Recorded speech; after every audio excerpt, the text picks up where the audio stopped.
Hello दोस्तों, welcome to our channel tech thrust. देखिए, इस वीडियो के बारे में हम बात करने वाले हैं कि एक न्यू टॉपिक को लेकर के हमने आए हैं। जिस तरह से पेरिस में ओलंपिक को समाप्त किया गया, देखिए 33 नंबर का जो ओलंपिक जो हुआ, पेरिस ओलंपिक ग्रीष्मकालीन ओलंपिक जो हुआ 33 नंबर का, उसका समापन हुआ। समापन के कुछ देर बाद में ही कुछ दिन बाद में ही पैरा ओलंपिक होता है। तो देखिए, उसी के बारे में लेकर के हम आए हैं कि इसका 7 फैक्ट होता है, 7 अंतर होता है, 7 बड़े अंतर जो पैरा ओलंपिक को ओलंपिक से करते हैं अलग। तो वो 7 अंतर कौन से हैं, उसके बारे में हम जानने की कोशिश करेंगे कि वे 7 अंतर कौन है, और इसके बारे में पूरा डिटेल से देखेंगे कि 7 अंतर कौन से उसके अंतर होते हैं, उसका लोगो क्या हुआ, कब वो चालू हुआ, उसके बारे में पूरा डिटेल में देखते हैं कि क्या बताया गया है उसके बारे में। देखिए, फर्स्ट ऑफ ऑल मेरा क्या है, पेरिस ओलंपिक 2024। देखिए, पेरिस ओलंपिक जो है जिस तरह से 2024 हुआ है, तो ओलंपिक के बाद अब पेरिस में 8 सितंबर तक पैरा ओलंपिक की चकाचौंध रहेगी। कब तक? तो 8 सितंबर तक पैरा ओलंपिक की चकाचौंध रहेगी। एक जगह होने के बावजूद अपने इतिहास लोगों और खेलों के साथ ये दोनों अंतर्राष्ट्रीय आयोजन पूरी तरह से एक जैसा नहीं है। जानिए वो 7 बड़े अंतर कौन कौन से हैं। तो देखिए, इसके बारे में बताते हैं कि 7 अंतर कौन कौन से। उससे पहले हम देख लेते हैं क्या कि ओलंपिक का आदर्श वाक्य क्या होता है। तो देखिए, आपको एग्जाम ओरिएंटेड ये वाले आपको देखने को मिलेगा कि ओलंपिक का आदर्श वाक्य क्या होता है। देखिए, यहाँ पे दिया गया है ओलंपिक का आदर्श वाक्य क्या होता है। तो फास्टर, हायर और स्ट्रॉन्गर जो होता है ओलंपिक का आदर्श वाक्य होता है। इसका हिंदी में देख लेते हैं, तेज, ऊंचा और मजबूत। फास्टर, हायर, स्ट्रॉन्गर जो होता है ओलंपिक का आदर्श वाक्य होता है। इसको हिंदी में देख लेते हैं, तो तेज, ऊंचा और मजबूत होता है। उसी को लेकर के देखते हैं आगे। पैरा ओलंपिक का अपना आदर्श वाक्य होता है स्पिरिट इन मोशन मतलब कि गतिशीलता में प्राण। स्पिरिट इन मोशन यानी कि गतिशीलता में प्राण, इसका जो हो जाएगा आपका पैरा ओलंपिक का हो जाएगा अपना आदर्श वाक्य होता है। अब देखते हैं कि वो 7 फैक्ट क्या होता है। वे 7 फैक्ट कौन कौन से हैं जो पैरा ओलंपिक को अलग करता है। तो फर्स्ट ऑफ ऑल हम देखते हैं कौन सा है।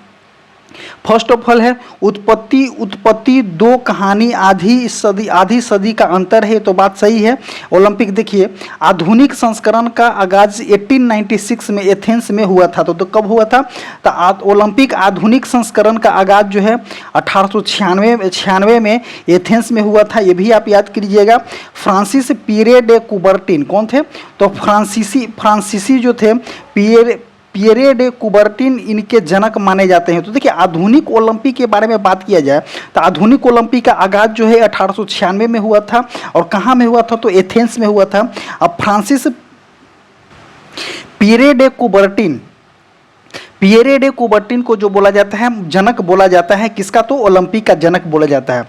नेक्स्ट उसी तरह से देखते हैं पैरा ओलंपिक के बारे में। तो पैरा ओलंपिक की शुरुआत जो था 1948 में लंदन स्थित एक सैन्य अस्पताल स्टोक मैडलिब में हुआ था। कहाँ हुआ था? तो लंदन में स्थित हुआ था। लंदन स्थित एक सैन्य अस्पताल स्टोक मैडलिब में हुआ। इसका श्रेय जर्मन न्यूरोलॉजिस्ट लुडविग गुटमैन को जाता है। कौन सा? तो लुडविग गुटमैन को जाता है इसका श्रेय। इसकी शुरुआत जो था 1948 में किया गया था। और कहाँ में किया गया था? तो लंदन में किया गया था। उन्होंने द्वितीय विश्व युद्ध देखिए 1948 हुआ। तो द्वितीय विश्व युद्ध की समाप्ति कब हुआ था? तो 1945 में द्वितीय विश्व युद्ध की समाप्ति हुआ था। और उसके बाद ही 1948 में जो है इसका जो संस्करण किया गया था। तो उसी टाइम जो है इसको चालू किया गया था पैरा ओलंपिक को।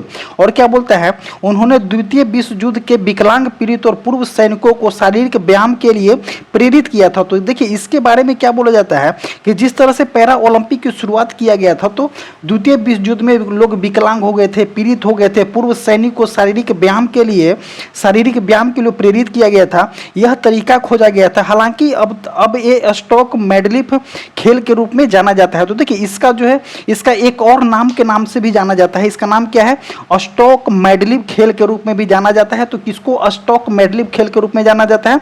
तो पैरा ओलंपिक को स्टोक मैडलिब के खेल के रूप में भी जाना जाता है।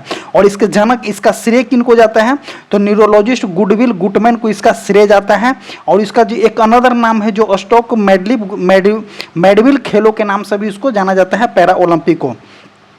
अब देखते हैं 1960 में रोम में आयोजित नॉर्वे स्टॉक मेडलिव खेलों को जो ओलंपिक खेलों के एक सप्ताह बाद हुए, यही मायने में पहले पैरा ओलंपिक खेल माना जाने लगा। तो देखिए 1960 में जो था, इसको इससे पहले जो था इसको स्टॉक मेडलिव खेलों के नाम से जाना जाता था। और उसके बाद 1960 के बाद जो ओलंपिक खेलों के एक सप्ताह के बाद जिस तरह से ही आगाज किया जाता है, आयोजन किया जाता है, सही मायने में पहले पैरा ओलंपिक खेल माना जाता है। अब इसको पैरा ओलंपिक खेल के नाम से जाना जाता है। नेक्स्ट देखते हैं, नेक्स्ट क्या बताया। फर्स्ट तो हमने देख लिया, फर्स्ट पॉइंट क्या क्या हुआ।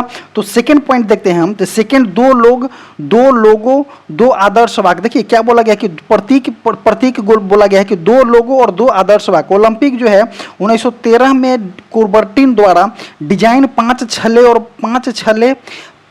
5 महाद्वीपों का प्रतिनिधित्व करता है। इसके रंग विभिन्न झंडों के राष्ट्रों के झंडों को दर्शाता है। तो देखिए 5 जो होता है, इसका कलर होता है डिफरेंट टाइप का, इसका कलर होता है, 5 कलर होता है और जो है विभिन्न महादेशों को दर्शाता है। आगे बात क्या करता है, आगे क्या बोला गया है, पैरा ओलंपिक आधिकारिक प्रतीक पाने में 28 साल लग गए। इसको जो है आधिकारिक प्रतीक पाने में 28 साल लग गए। 1988 में सियोल पैरा ओलंपिक में पहला आधिकारिक लोगो बनाया गया।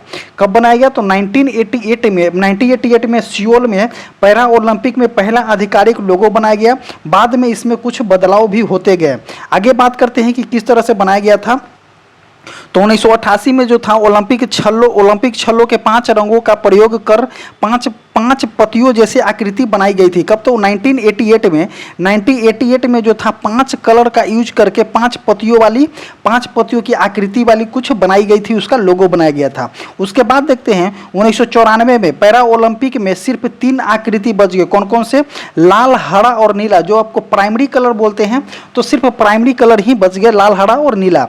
लाल, हरा, नीला को रखा गया। उसके बाद देखते हैं 2003 में इन्हें एक परिष्कृत करके नीचे से मुड़े हुए अल्प विराम जैसी आकृतियां बनाई गई। तो देखिए इस तरह की आकृतियां बनाई गई। तो यही अब हो गया पैरा ओलंपिक का लोगो, अभी तक चलते आ रहा है। नेक्स्ट देखते हैं हम। तीसरी क्या हो, तीसरी अलग कैलेंडर। तीसरी क्या है, तारीख और अलग कैलेंडर। इसके बारे में बात करते हैं। तीसरा पॉइंट, तो पैरा ओलंपिक हमेशा ओलंपिक वर्ष में ही होते हैं ओलंपिक वर्ष में ही होते हैं। जैसे कि 2024 में ओलंपिक हुआ, तो इसको ओलंपिक वर्ष हम बोल सकते हैं। तो 2 ओलंपिक वर्ष में ही होते हैं। 2001 के समझौता के अनुसार, जब 2001 के समझौता के अनुसार 2008 से, कब से, तो 2008 के पैरा ओलंपिक खेल हमेशा ओलंपिक के कुछ दिन बाद में ही आयोजित होते हैं। पेरिस में यह अंतर 17 दिन का रहा है। तो देखिए जिस तरह से पेरिस 2024 में जो ओलंपिक हो रहा है, इस बार जो है पैरा ओलंपिक और ओलंपिक के गेमों के बीच में 17 दिन का अंतर देखने को मिला है। ऐसे लगभग 1 सप्ताह के अंतर होता है। तो इसको रेगुलरिटी कब से किया गया था, तो बताते हैं आपको कि देखिए 2001 के समझौता के अनुसार 2028 से पैरा ओलंपिक हमेशा कुछ दिन के बाद होता है। तो 2028 से जो था, 2028 के बाद से 1 सप्ताह के अंतर या 10 से 15 दिन के अंतर में ही सेम ओलंपिक ईयर में पैरा ओलंपिक को भी ऑर्गेनाइज कराया जाता है।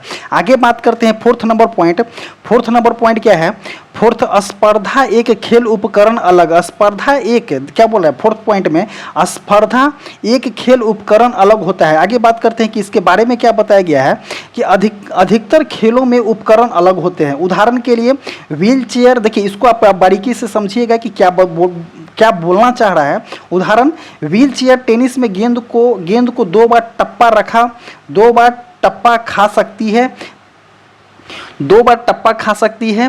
पैरा ताइक्वांडो में सिर्फ धड़ पर वार होता है। व्हील चेयर बास्केटबॉल की ऊंचाई जो होता है 3.5 मीटर और कुछ खेल में बिल्कुल अलग होता है। आगे बात करते हैं, सेकंड उदाहरण क्या बताया गया है, व्हील चेयर रग्बी गेंद से नहीं वॉलीबॉल से खेला जाता है। वॉलीबॉल बैठकर नीचे नेट में होती है। कुछ खेल काफ़ी समान होता है। आगे बात करते हैं, थर्ड उदाहरण बोला गया है, पैरा जूडो में सिर्फ एक अंतर होता है, दृष्टिहीन खिलाड़ी को विपक्ष में कपड़े से संपर्क में रहना होता है। तो देखिए दृष्टिहीन खिलाड़ी जो है उसको जो है खिलाड़ी को विपक्ष को कपड़े के संपर्क में रहना होता है। आगे बात करते हैं 5th number point, Paris 2024 Olympic का शुभंकर सीन नदी के किनारे क्या बोला गया है कि पेरिस 2024 का शुभंकर जो है सीन नदी के किनारे ट्रॉकडेरा तक 6 किलोमीटर लंबी भव्य प्रस्तुति हुई थी। ये तो सही बात है कि सीन नदी के किनारे कभी बाहर में ओलंपिक हुआ। इस बार पैरा ओलंपिक खेल का उद्घाटन समारोह पैरा ओलंपिक खेल का उद्घाटन समारोह जो होगा सैंप एलिस के प्लेस डे ला कॉनकॉर्ड तक आयोजित किया जाएगा। देखिए इसका क्या बोला गया, पैरा ओलंपिक का जो है सैम्पस एलिसेज से प्लेस डे ला कॉनकॉर्ड तक आयोजित किया जाएगा। आगे बात करते हैं क्या 1988 से पहले ओलंपिक और पैरा ओलंपिक एक शहर तक नहीं होते थे। तो क्यों 1988 से पहले जो होता है 1988 से पहले जो होता था कि पैरा ओलंपिक और ओलंपिक एक ही शहर में नहीं होते थे, अलग अलग भी देखने को मिलते थे।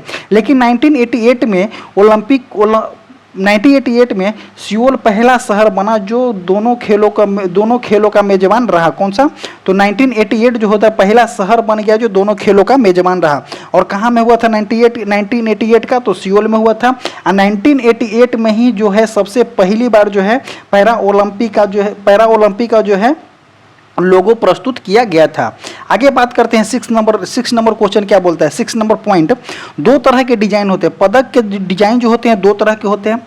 ओलंपिक खेलों में एक तरफ प्रसिद्ध छल्ले और विजय के प्रतीक देवी, देखिए इसको याद कीजिएगा कि देवी नाइक का चित्रण किया गया, जबकि पैरा ओलंपिक में इसके प्रतीक को एफिल टावर के दृश्य के केंद्र में रखा गया, जिसमें पेरिस 2024 ब्रेल लिपि में लिखा गया है।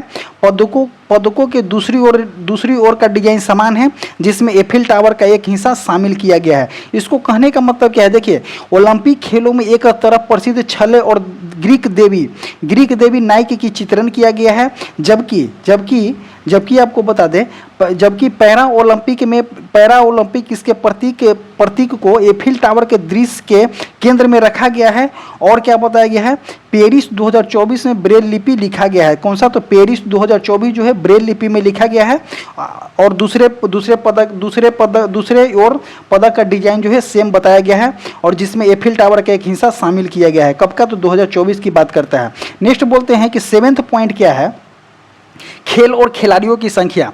तो ओलंपिक 40 से अधिक विधाओं में 329 स्पर्धा, पेरिस में 16 दिन आयोजित, खिलाड़ी 10,500 ज़्यादा थे। पैरा ओलंपिक इन खेलों में 23 विविधताएं स्पर्धाएं होती है, जो विभिन्न प्रकार के विकलांग श्रेणी के कारण होते हैं। इस बार ओलंपिक में कम से कम 11 दिन के सभी स्पर्धाएं पूरी 11 दिनों में सभी स्पर्धाएं पूरी हो जाएगी, क्योंकि प्रतिभागियों ओलंपिक के मुकाबले लगभग आधे 4400 हो जाते हैं। देखिए उसमें कौन सा है, ओलंपिक में कितना है, तो 10,500 प्रतिभागी शामिल हुए हैं, और इसमें कितना शामिल हुए हैं, तो पैरा ओलंपिक में 4400 शामिल होने की संभावना है। कब का? तो 2024 के पैरा ओलंपिक का। इसी तरह से देखिए आप जो है फैक्ट को जानने की कोशिश कीजिए कि दोनों में अंतर क्या होता है, ओलंपिक और पैरा ओलंपिक, क्योंकि ओलंपिक से जितने भी अगर क्वेश्चन आपके एग्जाम में बनने वाले हैं तो लगभग आपको 3 साल तक के क्वेश्चन आपको देखने को मिलेंगे। ऐसा हमारा कहने का मतलब कि क्यों है कि देखिए इसका आयोजन जो है अगले साल 2028 में आयोजन किया जाएगा, अगली बार 2028 में आयोजन किया जाएगा, जो आपको कंजुकेटिव 3 साल तक आपको जो एग्जाम में ओलंपिक से क्वेश्चन अगर देखने को मिलेगा तो इस तरह से क्वेश्चन आपको देखने को मिल सकता है। और इसके बारे में रियल फैक्ट भी आप जान सकते हैं, तो जानने की कोशिश कीजिए कि क्या इसका रियलिटी है, दोनों में अंतर क्या होगा। आप जो होप आप इसको पूरी अच्छी तरह से समझ गए होंगे। इसी तरह से हमारा जो वीडियो जो होता है आज का समाप्त होता है। एक हमारा टेलीग्राम चैनल है, व्हाट्सअप चैनल है, जो कमेंट बॉक्स और डिस्क्रिप्शन बॉक्स में उसका लिंक जो है पिन किया गया है, आप जाइए और वहाँ से जुड़िए। Thank you.